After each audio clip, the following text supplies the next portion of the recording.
Bismillahirrahmanirrahim. Assalamualaikum warahmatullahi wabarakatuh. Sebelumnya terima kasih banyak untuk teman-teman yang udah daftar dan ikut di pertemuan kita sore hari ini untuk sharing-sharing, utamanya ngebahas terkait empati dari teman-teman panitia P3RI Salman ITB. Nah, untuk ngebahas terkait empati sendiri, di sini dulu menggunakan dua kata yang di bold besar, yaitu mutiara kemenangan. Ini tuh menjadi inspirasi utamanya untuk Lulu sendiri dalam menyusun apa itu makna empati. Mutiara kemenangan ini sebenarnya adalah inspirasi dari arti nama Lulu Nailufaz. Lulu yang artinya mutiara dan Nailufaz yang artinya mendapatkan kemenangan. Insya Allah, semoga itu juga menjadi doa untuk kita semua, tidak hanya untuk Lulu sendiri yang punya namanya. Nah, dari dua kata ini akhirnya Lulu menurunkan sebuah kemenangan empati, itu adalah terkait bagaimana kita memperoleh kemenangan diri, kemenangan hati, dan juga kemenangan negeri.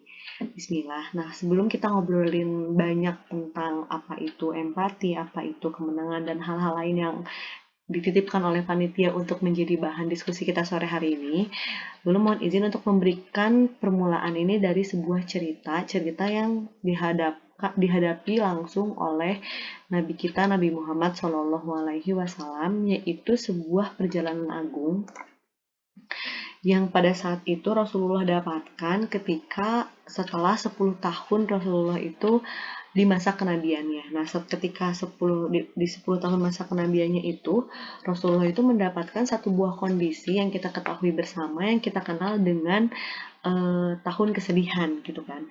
Kenapa tahun kesedihan? Karena di usia Rasulullah yang ke-40, di usia 40 itu menjadi tahun duka cita karena Rasulullah itu kehilangan banyak sekali orang-orang yang beliau cintai, orang-orang yang mendukung dakwahnya beliau saat itu, di mana kondisinya saat itu adalah kondisi Rasulullah itu masih sangat hektik di dakwahnya, tapi Rasulullah itu kehilangan orang-orang yang justru mendukung dakwahnya selama ini gitu, bagaimana membangun agama Allah di Jazirah Arab kala itu.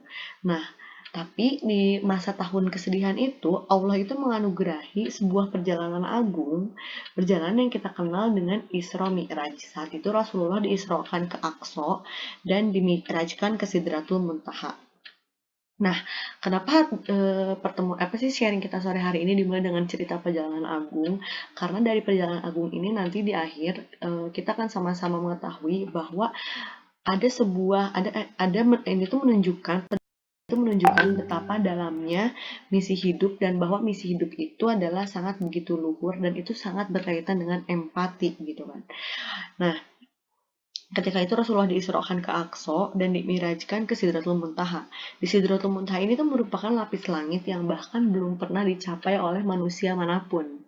Gitu. Nah, Rasulullah di Sidratul Muntaha, di tempat yang mulia itu, Rasulullah tuh bertemu juga zat yang maha mulia. Apalagi kalau bukan Allah Subhanahu wa Ta'ala gitu.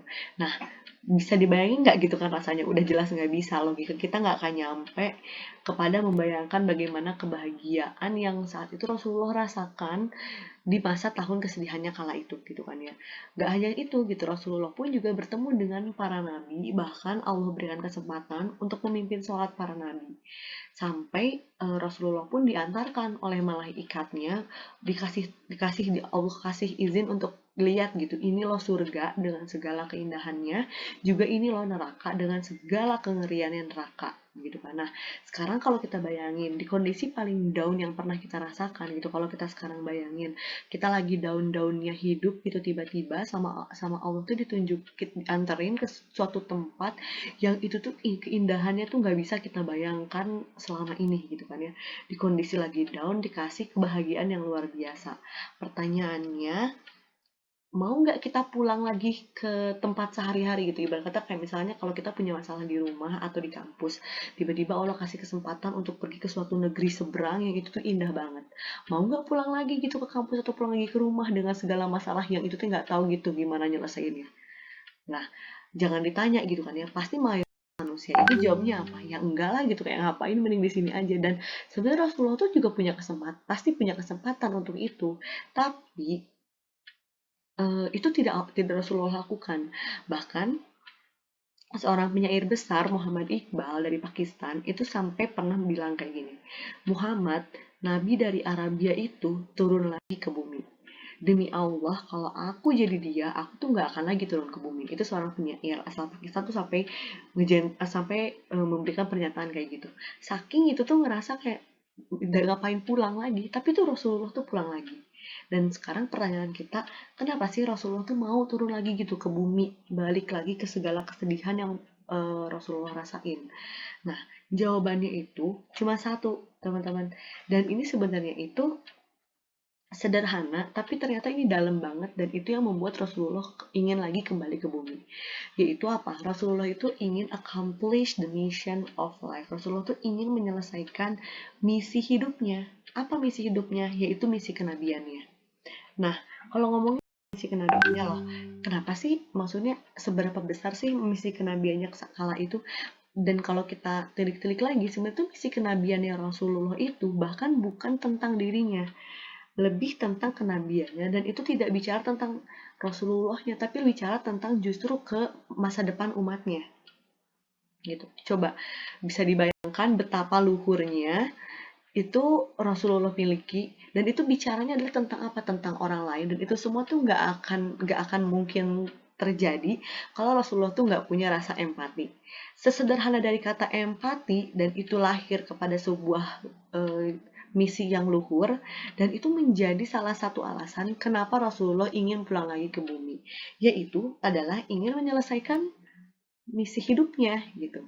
Bisa dibayangkan kan betapa luhurnya itu Rasulullah dengan segala misi hidupnya.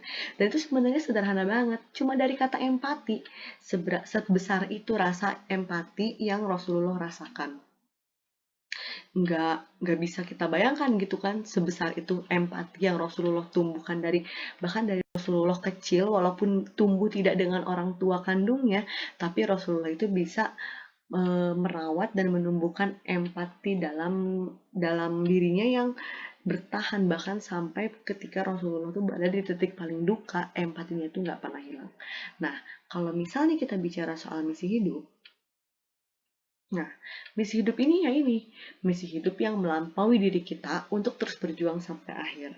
Nah, inilah yang akhirnya membuat Rasulullah tuh terus ingin bertahan. Karena itu Rasulullah udah punya satu buah misi hidup, dan itu di jalan Allah, dan itu melampaui dirinya. Misinya Rasul itu bukan tentang dirinya sendiri, tetapi tentang keluarganya, tentang lingkungan sekitarnya, bahkan jauh lebih besar tentang umatnya bahkan setelah Rasulullah meninggal. Bahkan Rasulullah sampai mikirin, gimana kalau Rasulullah nanti meninggal, gimana nanti umatnya. Itu sampai Rasulullah pikirin, saking dalam dan luhur misi yang Rasulullah miliki. Saking itu memang memanggil dari jiwanya. Dan kalau para syuhada bilang, kalau kita dihidupkan lagi, ya akan kembali kita lakukan. Itu kalau